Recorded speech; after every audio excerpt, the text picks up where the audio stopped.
안녕하세요. 미스터리 수사국입니다. 오늘 사건의 주인공은 감금되었다가 8년 반 만에 탈출에 성공했습니다.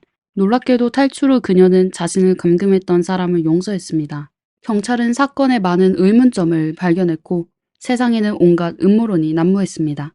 그녀에게 도대체 무슨 일이 있었던 걸까요? 함께 나타샤 캄푸시의 이야기 속으로 들어가 보겠습니다. 1988년 2월 17일 나타샤 캄푸시는 오스트리아 비엔나에서 태어났습니다. 어머니 브리기타 시르니와 아버지 루드비 코흐는 사이가 좋지 않아 나타샤가 어릴 때부터 별거했습니다. 부모는 번갈아가며 나타샤를 돌봤지만 둘 다 쉽게 화를 내는 성격이었고 화가 나면 나타샤를 욕하거나 때리기도 했습니다. 게다가 나타샤가 살던 동네 환경도 좋지 않았습니다. 부모 모두 비엔나 정부에서 건설한 저렴한 공공임대주택 지역에 살고 있었고 이웃들은 심상치 않았습니다.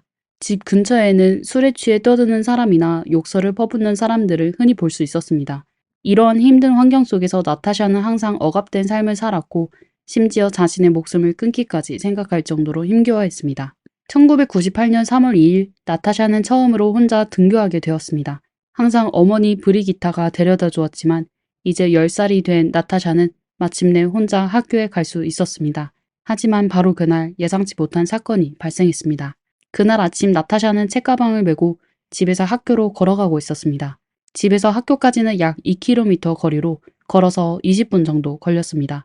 나타샤는 10분 정도 걸었을 때 앞쪽에 하얀색 펜 앞에 한 남자가 서 있는 것을 보았는데 마치 누군가를 기다리는 것 같았습니다. 남자는 계속 나타샤를 응시하고 있었고 겁을 먹게 된 나타샤는 무서워서 그 남자를 피해 길을 건너려고 했지만 두려운 모습을 들키지 않으려고 애써 아무렇지 않게 곧장 걸어갔습니다. 나타샤와 남자 사이의 거리는 점점 가까워졌습니다. 그러다 나타샤가 남자 옆을 지나려는 순간 남자가 나타샤를 붙잡아 옆에 있던 벤 안으로 밀어 넣었습니다. 나타샤는 무의식적으로 소리를 지르려고 했지만 남자는 곧바로 그녀를 제압하고 큰 소리 지르지 마. 움직이지도 마. 내 말만 들으면 해치지 않을 거야. 라고 험악하게 말했습니다. 나타샤는 너무 놀라 말도 할 수 없어 그녀는 남자의 지시대로 차 안에 가만히 앉아있을 수밖에 없었습니다. 남자는 하얀색 벤을 운전하여 도로를 질주했습니다. 나타샤는 차창 밖으로 숲길, 전봇대, 스쳐 지나가는 집들을 보았지만 어디로 가는지는 알 수 없었습니다. 약 30분쯤 지났을까 차는 어느 차고로 들어가 멈춰 섰습니다. 남자는 파란색 담요로 나타샤를 감싼 채 어둠 속에서 계단을 향해 걸어갔습니다. 나타샤는 아무것도 볼 수 없었고 먼지와 습기 찬 냄새만 코를 찌르는 듯 했습니다. 남자가 몇 개의 문을 여는 소리가 들리고 나타샤는 거칠게 끌려 방으로 들어가는 것을 느꼈습니다. 쿵 하는 둔탁한 소리와 함께 방문이 닫히고 나타샤는 칠흑 같은 어둠 속에 혼자 남겨졌습니다. 잠시 후 남자는 얇은 스티로폼 매트리스를 가져왔습니다. 매트리스 아래는 딱딱한 나무판이 느껴졌지만 더 이상 선택의 여지가 없었습니다. 매트리스 외에는 파란색 담요 하나만 있었고 나타샤는 그걸 덮고 몸을 녹였습니다. 방에는 베개가 없어 나타샤는 재킷을 벗어 네모난 모양으로 접어 임시 베개로 삼았습니다. 남자는 나타샤의 책가방을 가져가고 신발까지 태워버리며 이제 더 이상 필요 없다고 냉정하게 말했습니다. 그제서야 어린 소녀는 본인이 납치되어 아마 그 어두운 곳에 영원히 살아야 한다는 걸 생각하게 됐습니다. 10살의 어린 나이에 처음으로 절망이라는 감정을 느끼게 된 겁니다. 3월 2일 나타샤가 혼자 학교에 가던 날 오후 학교 시간이 훨씬 넘었는데도 나타샤가 집으로 돌아오지 않아 그녀의 어머니는 학교로 전화하여 딸을 찾았습니다. 하지만 학교 측에서는 나타샤가 당일 학교에 가지 않았다고 답변하였습니다.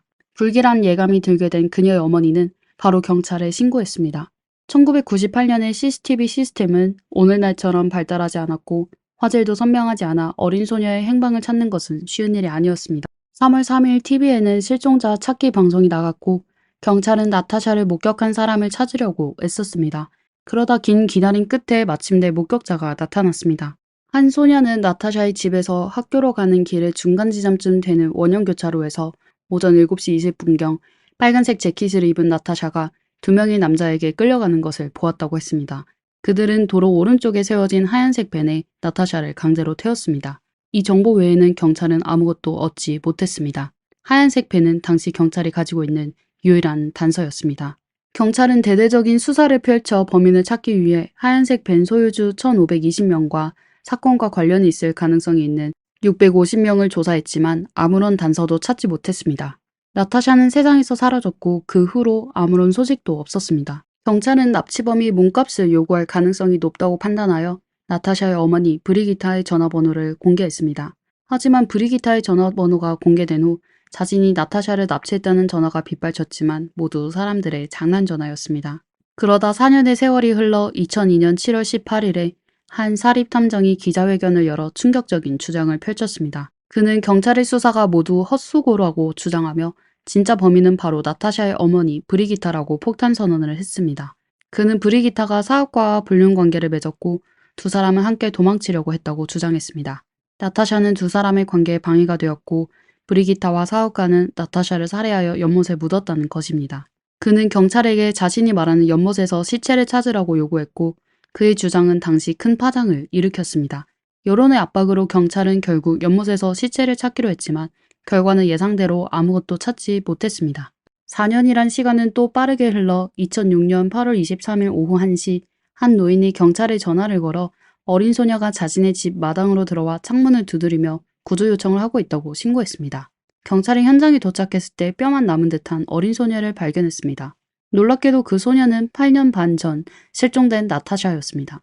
그녀는 지난 8년 동안 어디에 있었을까요? 어떻게 탈출을 했을까요? 그녀는 어떤 일을 겪었을까요? 사람들은 빨리 답을 듣고 싶어 했습니다.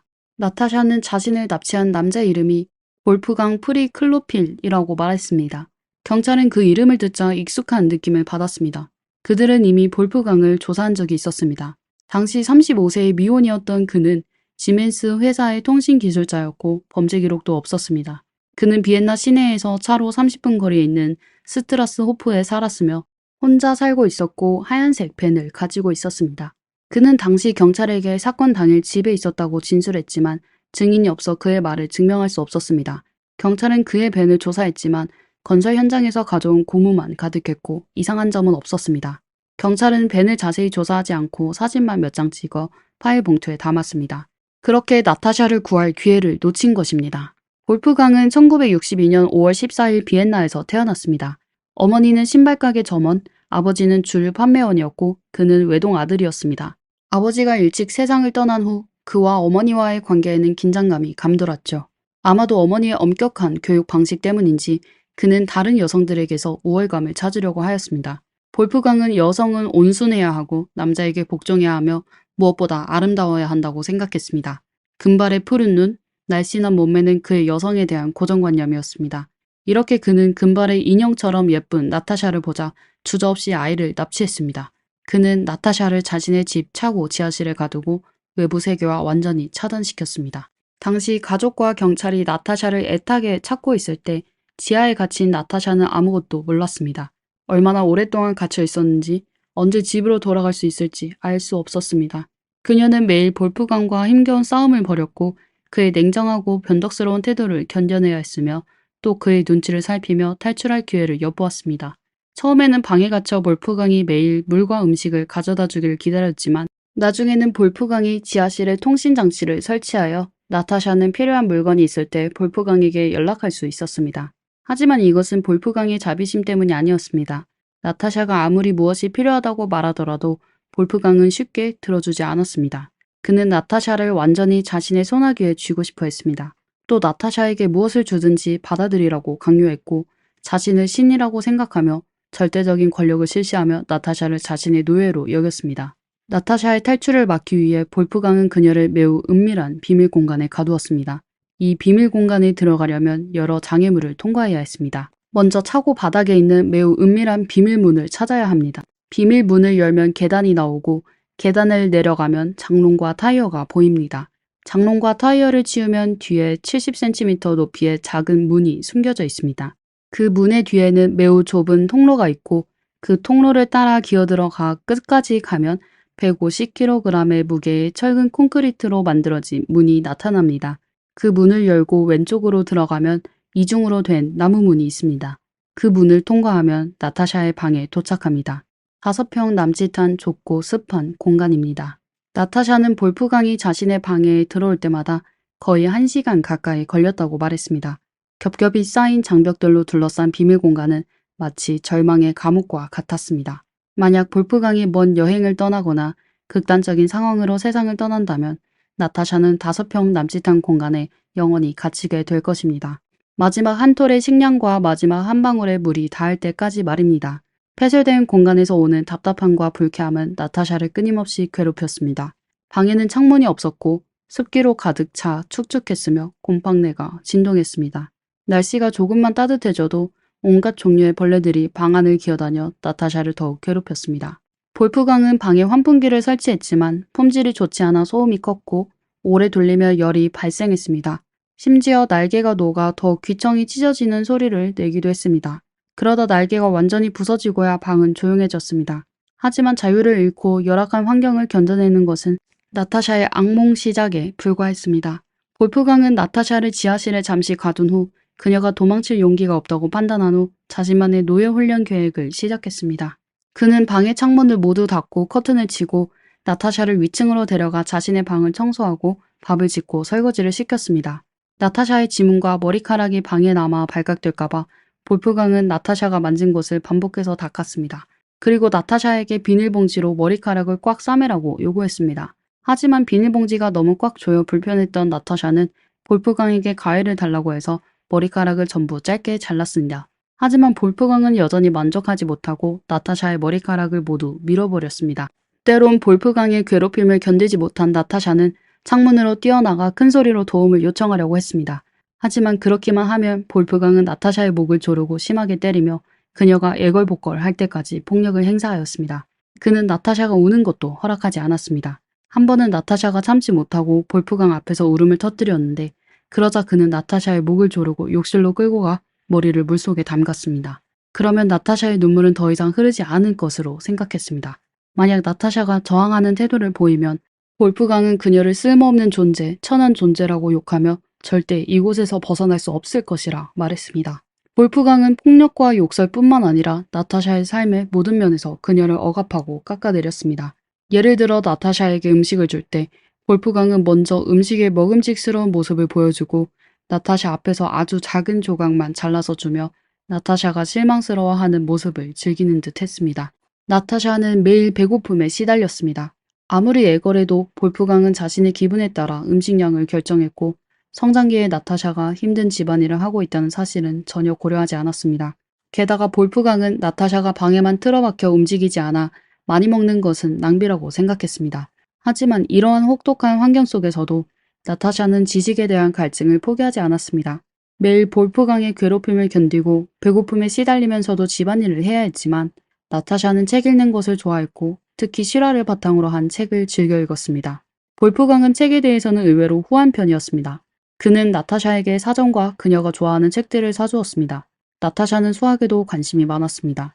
그녀는 볼프강에게 수학 문제를 내달라고 부탁했고 방 한 구석에 앉아 수학 문제를 풀면서 외로움을 달랬습니다. 볼프강은 수학을 잘했었기 때문에 나타샤는 그에게 채점을 부탁했습니다. 하지만 볼프강은 나타샤의 진심 어린 부탁을 그녀를 조롱할 기회로 여겼습니다. 그는 나타샤가 푼 문제를 받아서 답을 제대로 보지도 않고 빨간색 펜으로 모든 답에 큰 X표를 그었습니다. 그는 나타샤가 책을 읽고 심심함을 달래는 것을 허용했지만 나타샤가 지능을 드러내는 것을 절대 허용하지 않았습니다. 그는 본인의 지배력을 잃고 자신의 열등감을 느낄까 봐였죠. 이 기간에 나타샤는 마음속으로 수많은 탈출 계획을 세웠고 여러 번 기회를 포착하여 도움을 요청하려고 했습니다. 하지만 볼프강은 항상 그녀의 생각을 예측하고 차갑게 경고했습니다. 아무에게도 말하지 마. 그렇지 않으면 그 사람을 해치거나 너를 해치거나 혹은 너를 본 모든 사람을 해칠 거야. 볼프강의 끊임없는 감시 외에도 탈출 계획을 실행하는 데는 많은 변수가 있었고 나타샤는 항상 운이 따르지 않았던 것 같았습니다. 한 번은 볼프강이 나타샤를 데리고 거리로 오다가 물건을 사러 갔는데 마침 다른 사건 때문에 경찰이 검문하고 있었습니다. 나타샤는 이 기회를 놓칠 수 없었습니다. 도움을 구할 가장 좋은 기회라고 생각하며 한 경찰에게 눈짓을 보냈습니다. 경찰은 친절해 보였지만 나타샤의 절박한 눈빛을 알아채지 못했습니다. 볼프강의 신분증을 확인한 후 경찰관은 아무 의심 없이 그들을 보내주었습니다. 그 후로도 나타샤는 여러 번 탈출을 시도했지만 모두 실패로 돌아갔습니다. 이렇게 긴 3096일이 흘러갔습니다. 나타샤의 이름은 더 이상 텔레비전 뉴스에 등장하지 않았고 그녀의 사건 기록은 경찰 기록 보관소에서 점점 잊혀갔습니다. 가족들은 나타샤를 찾기 위해 끊임없이 노력했고 그녀가 반드시 집으로 돌아올 것이라고 믿었지만 아무도 나타샤가 어디 있는지 몰랐습니다. 2006년 8월 23일은 평범한 날이었습니다. 적어도 나타샤가 눈을 뜨고 일어났을 때는 그랬습니다. 그녀는 지난 3096일과 똑같은 평범하고 절망적인 하루가 될 것으로 생각했습니다. 그날 오후 1시쯤 볼프강은 나타샤에게 차를 청소하라고 시켰습니다. 그러는 사이 볼프강은 전화를 받고 밖으로 나갔습니다. 진공청소기 소리가 너무 커서 볼프강은 전화 내용을 제대로 들을 수 없었습니다. 그는 약 11m 떨어진 수영장으로 가서 전화에 집중했습니다. 나타샤는 볼프강을 쳐다보았고 잠그지 않은 마당문과 전화에 정신이 팔린 볼프강을 보고 이때다 싶었습니다. 망설일 틈도 없이 진공청소기를 내려놓고 청소기 소리에 가려진 채 평생 가장 빠른 속도로 문을 열고 뛰쳐나갔습니다. 그리고 옆집으로 달려가 도움을 요청하여 이번에 나타샤는 드디어 성공했습니다. 이웃이 경찰에 신고하자 경찰은 볼프강을 체포하려고 했습니다. 하지만 볼프강은 나타샤가 도망친 것을 알고 자신의 죄가 드러날 것을 직감하여 경찰이 도착하기 전에 차를 몰고 도망쳤습니다. 나중에 사람들은 그가 기차레일 위에 누워 목숨을 포기한 것을 발견했습니다. 전국을 뒤흔들었던 납치 사건은 볼프강이 숨진 것으로 허무하게 막을 내렸습니다. 나타샤가 구출된 후 언론은 그녀를 끊임없이 인터뷰하며 몹쓸 짓을 당했는지 볼프강이 그녀의 음란한 영상을 찍었는지 질문했습니다. 하지만 나타샤는 모든 질문에 단호하게 부인했고 다른 사적인 질문에도 답변을 거부했습니다. 그녀는 대중의 호기심을 충족시키기 위해 힘겹게 얻은 자유를 희생하고 싶지 않았습니다. 또한 자신을 피해자로만 바라보는 시선도 원치 않았습니다. 볼프강이 가한 상처는 이미 아주 고통스러웠고 그녀는 사람들의 이상한 시선으로 또 다른 상처를 받고 싶지 않았습니다. 2010년 9월 나타샤는 자신이 겪은 이야기를 담은 책 3096일을 출판했습니다. 2013년에는 같은 제목의 영화가 제작되었고 나타샤는 책과 영화를 통해 자신만의 방식으로 고통과 마주하고 새로운 삶을 맞이했습니다. 한 가지 언급해야 하는 것은 2016년 인터뷰에서 나타샤는 기자와 같이 8년 반 동안 자신을 감금했던 집을 다시 찾아갔습니다. 볼프강이 자신의 목숨을 끊은 후 나타샤는 배상금으로 그 집의 3분의 1을 소유하게 되었고 나중에 볼프강의 어머니와 합의하여 나머지 3분의 1도 받게 되었습니다. 그녀는 가끔 그 집을 방문하여 마당을 정리하곤 했습니다. 또한 볼프강은 생전에 빨간색 BMW를 소유하고 있었습니다. 나타샤가 탈출한 날 볼프강은 그 차를 몰고 경찰의 추격을 피했습니다. 볼프강이 세상을 떠난 후 나타샤는 그 차를 몰고 자신을 납치했던 오두막으로 돌아가 정성스럽게 관리했습니다. 볼프강이 남긴 차를 소중히 하는 나타샤의 행동은 많은 사람들에게 이해할 수 없는 일이었습니다. 더욱 이해할 수 없는 것은 나타샤가 볼프강이 친구들과 친하게 지내고 심지어 나타샤의 어머니도 볼프강을 알고 있었습니다. 이 사건을 추적 조사했던 경찰서장도 자신의 목숨을 끊었다는 소식이 전해지면서 이 사건에 많은 의문점과 음모론이 제기되었습니다. 첫째, 공범 문제입니다. 목격자는 나타샤를 납치한 사람이 2명이라고 진술했습니다. 한 명은 나타샤를 제압하고 다른 한 명은 운전을 맡았습니다. 하지만 나타샤는 탈출 후 자신을 납치한 사람은 볼프강 혼자라고 주장했습니다. 목격자가 잘못 본 것일까요? 아니면 나타샤가 무언가를 숨기고 있는 것일까요? 경찰은 이와 관련하여 매우 의심스러운 사람을 조사했습니다. 그의 이름은 어니스트 홀자펠입니다. 그는 볼프강과 같은 지멘스 회사에서 일하며 두 친구가 되었습니다. 나중에 어니스트는 인테리어 회사를 차렸고 때때로 볼프강에게 통신장비 설치를 부탁했습니다.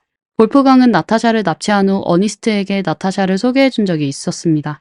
당시 나타샤는 어니스트가 볼프강의 공범인지 확신할 수 없었고 그에게 도움을 요청하면 볼프강을 화나게 할까봐 두려웠습니다. 두 사람은 어색하게 인사를 나누었고 별로 이야기를 하지 않았습니다.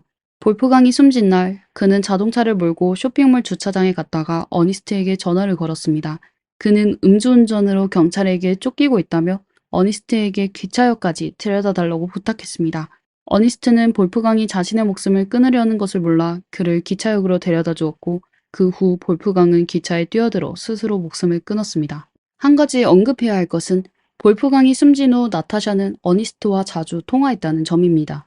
심지어 술에 취한 상태에서 두 사람은 5시간 동안 통화하기도 했습니다. 이 세 사람의 관계를 바탕으로 어니스트의 진짜 정체에 대한 많은 추측이 나왔지만 나타샤는 후속 인터뷰에서 어니스트에 대해 자세히 언급하지 않았습니다. 어니스트는 볼프강의 몇 안 되는 친구 중 한 명으로 인터뷰에 응하여 자기 생각을 밝혔습니다. 2008년 경찰은 나타샤 사건의 의혹을 다시 조사하기 위해 조사팀을 꾸렸습니다. 조사팀장은 볼프강의 몸에서 기차에 친 흔적 외에 다른 상처를 발견했습니다. 그는 볼프강이 누군가에게 해치게 된 후 기차 레일에 버려져 스스로 목숨을 버린 것으로 위장된 것으로 의심했습니다. 그는 볼프강에 공범이 있다고 주장했지만 이 주장을 뒷받침할 만한 증거는 없었습니다. 2010년 1월 8일 비엔나 검찰은 공식 성명을 발표하며 나타샤 사건의 납치범은 볼프강 혼자였다고 사건을 종결했습니다.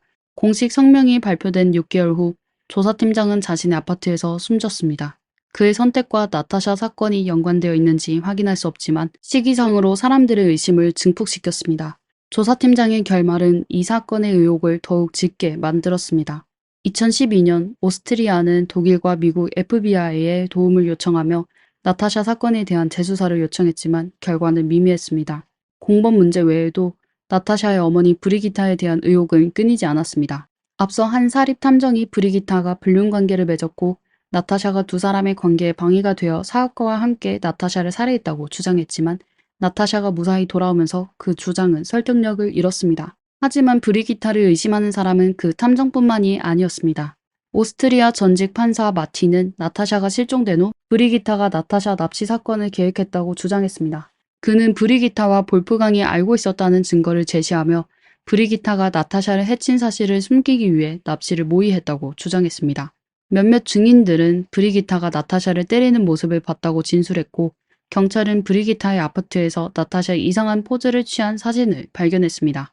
딸을 학대했다는 혐의로 2008년 5월 15일 브리기타는 법정에 서게 됐습니다. 당시 20살이었던 나타샤도 법정에 출석하여 증언했습니다. 하지만 나타샤는 어머니에게 학대를 당한 적이 없다고 주장했고 경찰이 찾아낸 사진에 대해서 브리기타는 그냥 찍은 사진일 뿐이라며 특별한 의미가 없었다고 주장했습니다. 법원은 결국 브리기타의 주장을 받아들였고 결국 그녀에 대한 혐의는 증거 불충분으로 기각되었습니다. 나타샤는 볼프강이 숨지게 되어 슬퍼했고 그의 집을 관리하고 그의 차를 몰았습니다. 언론은 그녀가 스톡홀름 증후군을 앓고 있다고 보도했습니다. 그들은 나타샤가 볼프강에게 애착을 느껴 그를 동정하고 그리워한다고 주장했습니다. 하지만 나타샤는 이러한 주장에 동의하지 않았습니다. 그녀는 볼프강에게 애착을 느낀 것이 아니라 그를 동정하고 이미 용서했다고 말했습니다. 나타샤는 볼프강과 8년 반 동안 함께 지내며 그의 숨겨진 어두운 면을 목격했습니다. 볼프강은 다른 사람들에게는 매우 친절했지만 사실 그는 내심 사회와 주변 사람들을 혐오했습니다. 그는 권력에 대한 갈망과 존중받고 싶은 욕구를 두고 있었지만 정상적인 방식으로 원하는 것을 얻는 게 두려워했습니다. 그래서 그는 극단적인 방법으로 자신을 위해 노예를 납치했습니다. 그는 삶의 의미를 찾지 못했고 평범한 자신을 받아들이지 못했습니다. 그래서 다른 사람들의 고통을 통해 자신의 삶을 특별하고 위대하게 만들려고 했던 것입니다. 나타샤는 볼프강이 자신의 정신적인 고통을 극복하기 위해 사람을 고문하는 방식을 택했다고 생각했습니다. 어떤 면에서 나타샤는 볼프강을 불쌍하게 여겼습니다. 사실 나타샤는 자신이 살아남을 수 있었던 것은 볼프강을 용서했기 때문이라고 믿습니다.